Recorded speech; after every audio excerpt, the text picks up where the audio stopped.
Well, Gigi Buffon says that Juventus were unable to go further in the Champions League because of Cristiano Ronaldo. The legendary Portuguese forward was brought to Turin to help the Bianconeri end their long wait for European glory, but things never really worked out. But do the former World Cup winner's words make any sense? We don't think so, and we'll tell you why in just a bit. Lyon might be in a bad place, but that isn't enough for the club's president to let go of the under-fire manager Peter Bosz. What is going on with Atletico Madrid? A few months ago they were the best team in Spain, and today they're struggling for form and consistency. Is it finally the end for Diego Simeone? The Boxing Day catastrophe awaits the Premier League as more matches are postponed as the new variant of this wretched virus takes us back 2 years. Barcelona are reportedly interested in Matthijs de Ligt and apparently have a solid plan to bring him in. Before we get started, we want to share the sponsor of today's video. The OneFootball app is the ultimate football platform and is a must-have for every football fan so that you can follow all of your favourite leagues, teams and players all the time right from your phone.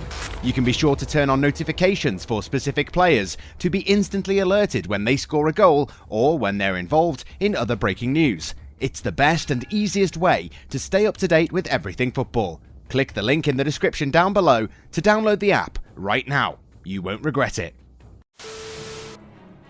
Heavily affected by the latest viral cases, the Premier League continues to postpone matches. Boxing Day, however expected to continue, begins to take a funny turn in England in a climate of increasingly heavy worry. It's starting to annoy us lot. Every year, football fans in England, just like football enthusiasts in general on the planet, look forward to Boxing Day. This tradition is an integral part of the culture of English football, just like the turkey cooked for the Christmas meal and its accompanying dishes. If many fans were deprived of a stadium experience in 2020, this time around, some fans will still be deprived of the festivities. The new variant is once again primarily responsible for this unfortunate situation. For several days, the number of cases has exploded. With the clubs being strongly affected and numbers increasingly limited, it is quite logical that the Premier League has been forced to postpone matches. And this is happening despite the decision to retain as many Boxing Day fixtures as possible, rather than take a break in order to stop the chain of contaminations.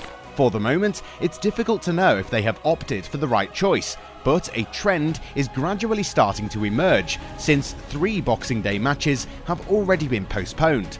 The threat also hangs over the Arsenal-Norwich game, as the Canaries have indicated new cases of the infection in their ranks. In the space of 24 hours, the Premier League announced the postponement of Wolverhampton and Watford and Liverpool and Leeds games on Thursday, before accepting the request of Everton, who don't have enough healthy players to play against Burnley. The 3 new fixtures postponed brings the total of matches already postponed in recent days to 15, and we expect more and more questions about the already very busy schedule to be arranged in England. The situation worries Pep Guardiola, who went so far as to mention a strike on the part of English football players. Some coaches tried to speak to ask for a solution, but I think that everything was decided. We faced a wall, regretted Antonio Conte, referring to the meeting between the 20 clubs and the Premier League.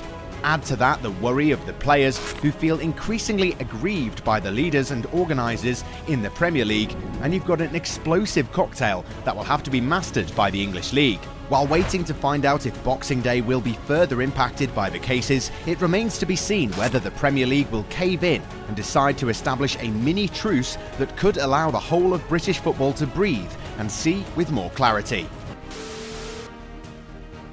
Lyon ended their first half of the season outside the top 10 of Ligue 1, but that is not enough to end the reign of Peter Bosz. The report is striking, and those who have defended former manager Rudi Garcia will not hesitate to point it out. A year ago, Olympique Lyonnais finished the first leg of the Ligue 1 in first place, with 1 point more than Paris Saint-Germain. This year, the Rhone Giants are 13th and have 16 points less. The overlapping of the 2 records is therefore clearly bad news for the club's new manager Peter Bosz. However, Jean-Michel Aulas has stepped up to the plate to indicate that the Bavarian will still be in charge when the league resumes in the second week of January. First of all, because the boss of OL believes that there is no manager of better standing on the market. There are no coaches on the market who have the quality of Peter Bosz. so we simply risk doing more harm by giving in to the fashion to change coaches. However, if he refuses to qualify these remarks as an ultimatum, Aulas has added a new point will be made in February. There's no way Peter won't be here until the end of February. I will leave us the 2 months of January and February to return to the Championship and perhaps the Cup, if we are lucky enough to be able to continue it.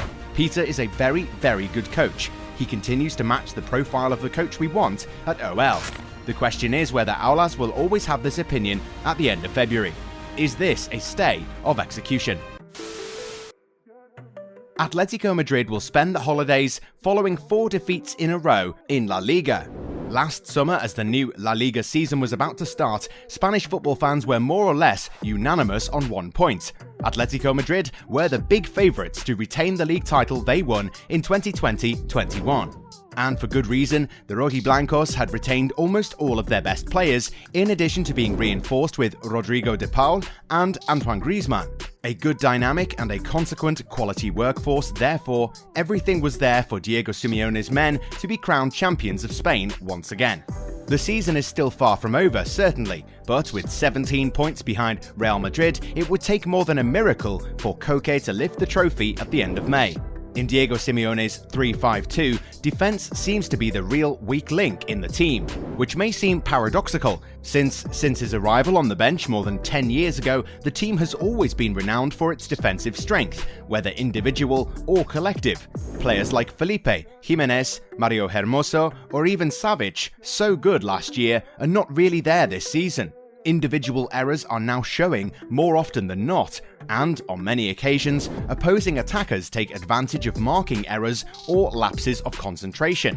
The fans of Atleti should not necessarily be surprised, however, since last season already, on the second part, there were already some worrying signs. There's tons of issues that Simeone needs to address, and once the league resumes, he'll have to find a solution, as the Madrid Giants risk dropping further down the league standings. Barcelona are eager to regain their splendour. While the Blaugrana management is doing everything to finalise the extension of Ousmane Dembele and the arrival of Ferran Torres this winter, the objective is now to strengthen a sector in need for several years: central defence. Due to the unsatisfactory performances of Eric Garcia, Oscar Mingueza, and the uncertain future of Clément Lenglet and Samuel Umtiti, the club has reportedly targeted Matthijs de Ligt to support Gerard Piqué at the heart of defence. According to Sport, the Dutch international was already a priority for the Catalan club, while still playing at Ajax Amsterdam. Today at Juventus, the central defender is not satisfied with the sporting project presented by the Bianconeri, and the Turin management will not be against his departure in order to remedy their financial problems. Juve's aim is set to be to sell De Ligt in order to invest in strengthening the club's attack. We're going to give you more updates on this case as it develops. It appears that a lot of people hold something of a grudge against Ronaldo. Normally, we don't like to say anything bad about legendary players, but what Gigi Buffon said about Ronaldo's time at Juventus doesn't make any sense and sounds more like deflecting attention from other issues. This is what the former Italy #1 had to say. When I returned, I worked with CR7 for 2 years, and we did well together, but I think Juventus lost that DNA of being a team. We reached the Champions League final in 2017 because we were a side full of experience, but above all, we were a single unit, and there was this competition for places within the group that was very strong. We lost that with Ronaldo. Now, all these statements do not make any sense, because if a big player's arrival makes the existing players feel less responsible about achieving things, then it speaks a lot about their professionalism.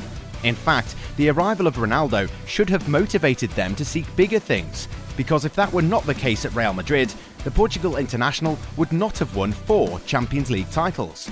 It's easy to blame legendary players like Messi or Ronaldo for not being able to help a club achieve its targets, but at the end of the day, football is a team game, and it takes an entire group of individuals to push in the same direction.